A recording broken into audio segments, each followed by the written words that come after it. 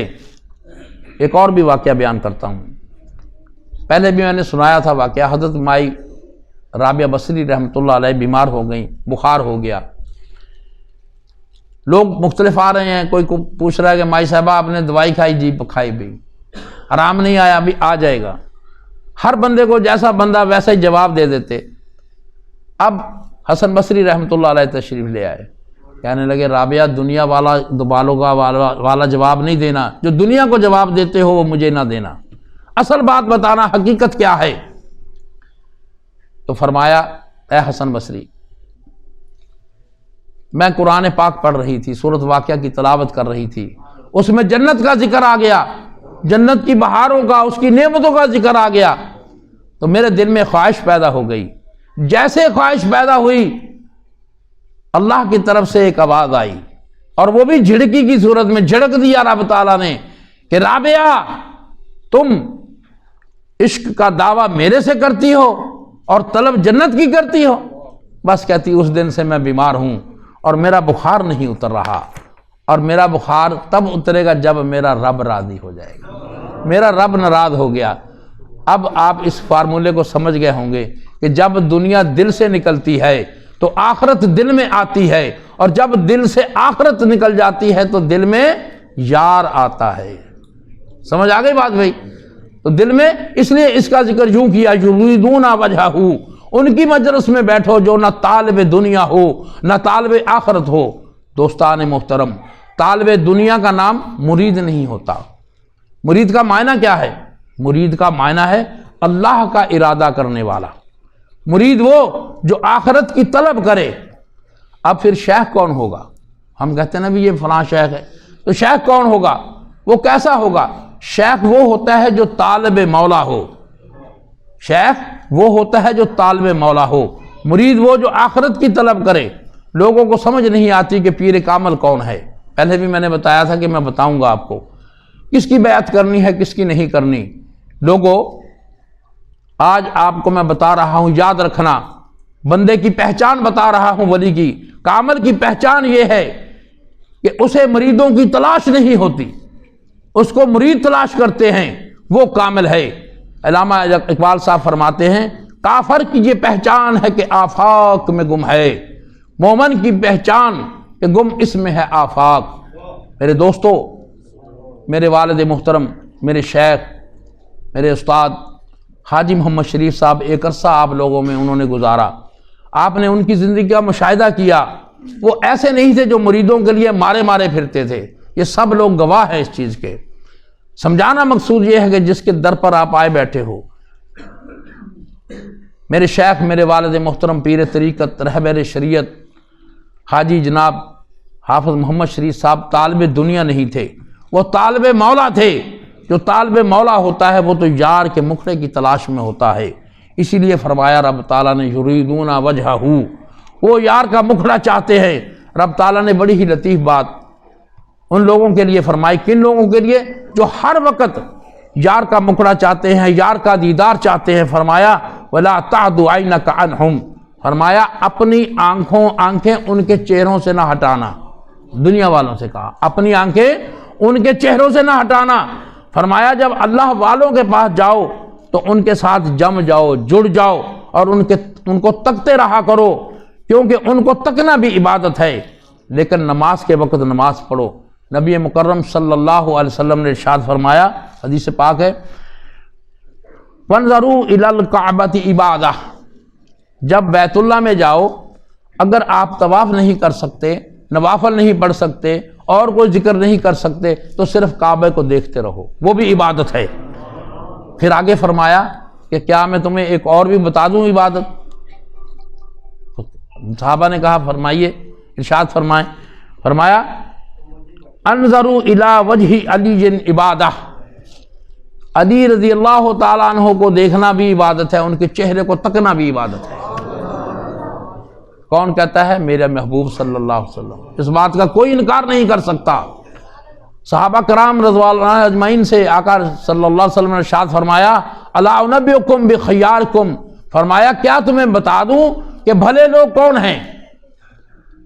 صحابہ کرام رضوان اللہ اجمعین نے عرض کی یا رسول اللہ آپ فرما دیجئے خیارکم الذین اذا رؤوا وذکر اللہ عز وجل، فرمایا بھلے لوگ وہ ہوتے ہیں کہ جب آپ ان کے چہروں کو تکو تو خدا یاد آ جائے، وہ خدا کے دوست ہوتے ہیں۔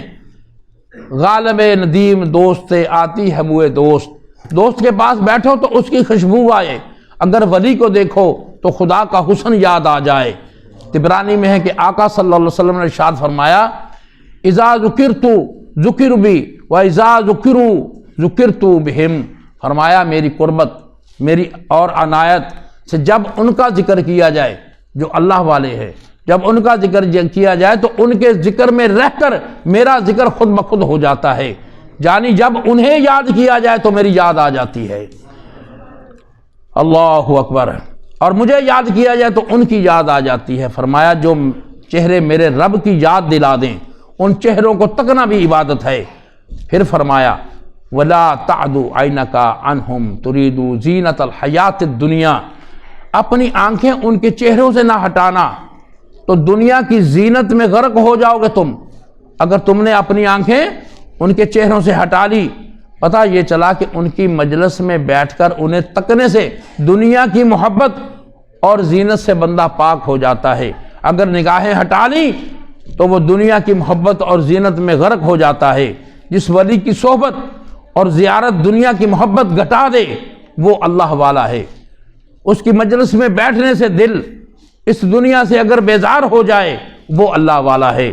علامہ اقبال صاحب فرماتے ہیں ہے وہی تیرے زمانے کا امام برحق جو تجھے حاضر و موجود سے بیزار کرے۔ یہ حاضر اور موجود کیا ہے؟ یہ دنیا ہے۔ اس دنیا کی زینت، اس کی لالچ، ہم لوگ اس کے پیچھے مارے مارے پھرتے ہیں۔ یہ جو اللہ والے ہوتے ہیں ان کو اس دنیا سے کوئی غرض نہیں ہوتا، یہ تو اپنے یار کے دیدار کے طالب ہوتے ہیں۔ آج کے وقت میں چند لوگ رہ گئے ہیں جو صرف اللہ والے سے ملنے جاتے ہیں، ورنہ ہر کوئی بندہ جو بھی آتا ہے وہ کہتا ہے جناب میرا کاروبار خراب ہو گیا ہے، میری بیوی روٹھ گئی ہے، میرے بچے میری بات نہیں مانتے ہیں، مطلب ان کا دنیا کے متعلق سوال ہوتا ہے۔ اللہ والے کے پاس جا کے وہ اللہ کی بات پوچھنے نہیں پوچھتے۔ قربت اور معرفت میں جو مزہ ہے، ایسی لذت، ایسا مزہ دنیا کی کسی شے میں نہیں ہے۔ میرے دوستو، ہم بھول گئے ہیں رب سے کیا ہوا وعدہ، ہمیں اس ختم ہونے والی زندگی نے برباد کر دیا ہے۔ ہمیں یاد نہیں ہے کہ نہ ختم ہونے والی زندگی ہمارا منتظر کر ہے۔ خدارا اس کے متعلق بھی سوچو کہ ہم نے اللہ تعالیٰ اور اس کے محبوب کے سامنے پیش ہونا ہے۔ اللہ ہمیں یہ فکر عطا فرمائے، ہمیں یہ حال عطا فرما دے